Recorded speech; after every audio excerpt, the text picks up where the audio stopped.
Afternoon coffee. Nectar of the gods.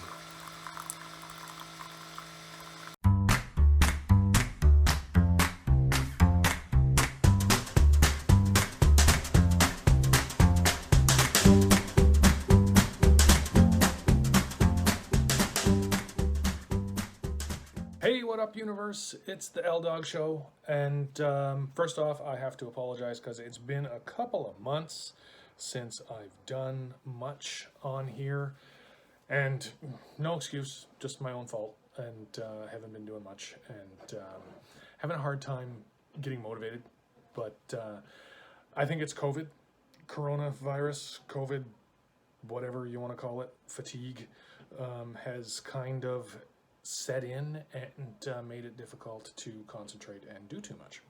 The last blog post, or one of the last blog posts, not the last one actually, that I did was starting to talk about buzzwords that I'm focusing on for this year.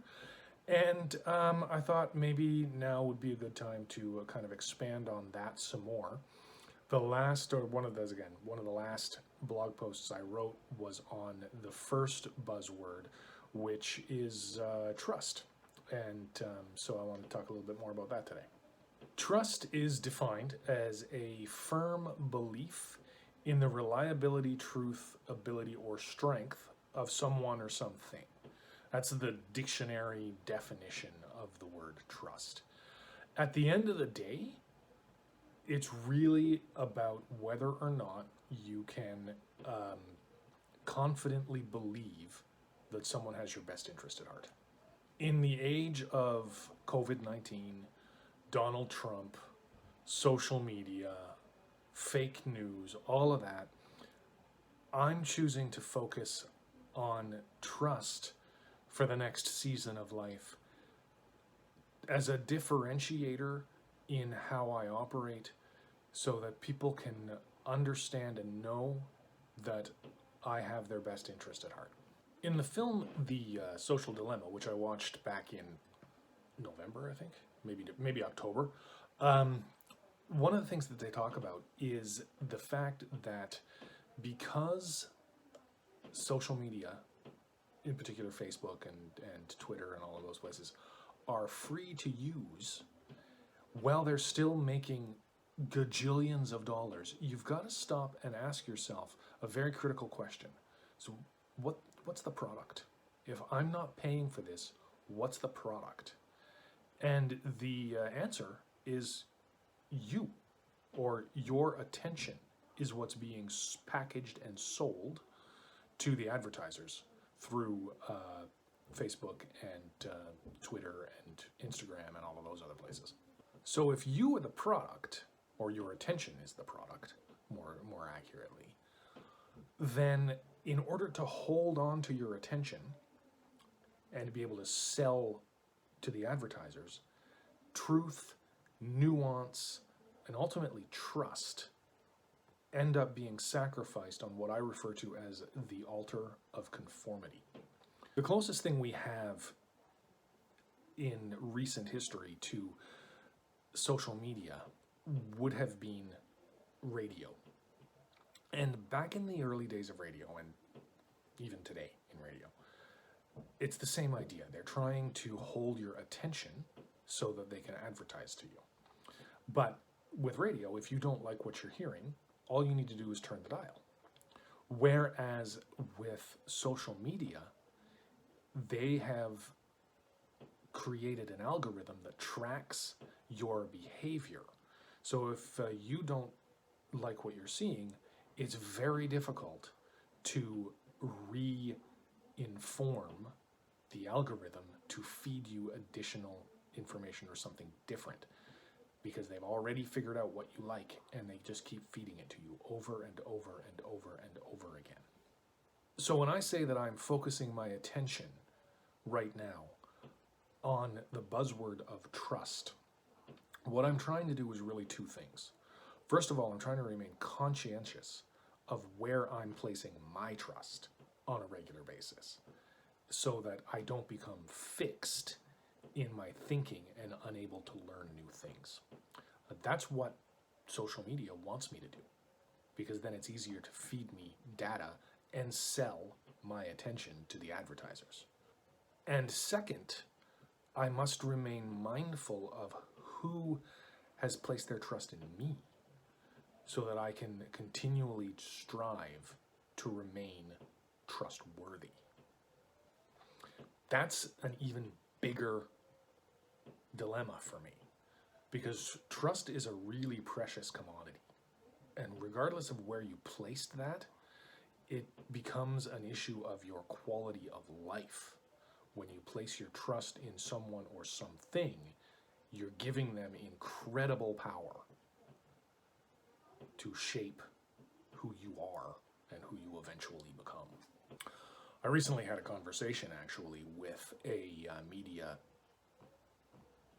guy, I can't think of a better term, who's developing a media platform that is trying to remain as unbiased as possible.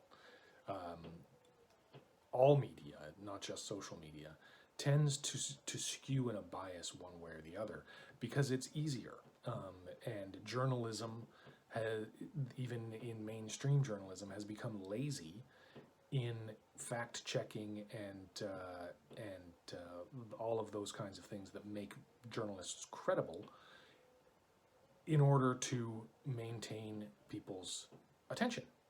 Because even mainstream journalism, even the news on your television station, is really just free content that they feed you between the advertising. My advice to anyone who wants to try and increase their trust and trustworthiness over the next season or two is to, number one, trust experts. Because they know more than you. Consider, think about a court of law, for instance. When you call a expert witness in a court of law, they spend a lot of time talking about their credentials, proving the fact that they know what they're talking about before they actually give an opinion. And the reason they do that is so that the jury takes them seriously. And it's not enough to simply disagree with a bona fide expert. You need to provide compelling evidence to the contrary, or somehow discredit them. So if you trust experts, first of all, you got to make sure that there actually are experts. And then if you still want to disagree, you have to bring forth evidence that proves them wrong. It makes it a lot harder. So number one, and my advice for you when you're dealing with trust, if you want to, number one, be trustworthy, or number two, know who to trust, is to trust experts and work on the credentials of the expert. Trust, as a buzzword for me, means do your due diligence. Test people's credentials, cross-reference the sources, and once that's done, trust the experts and continually strive to be an expert in your own right. That's how trust is built.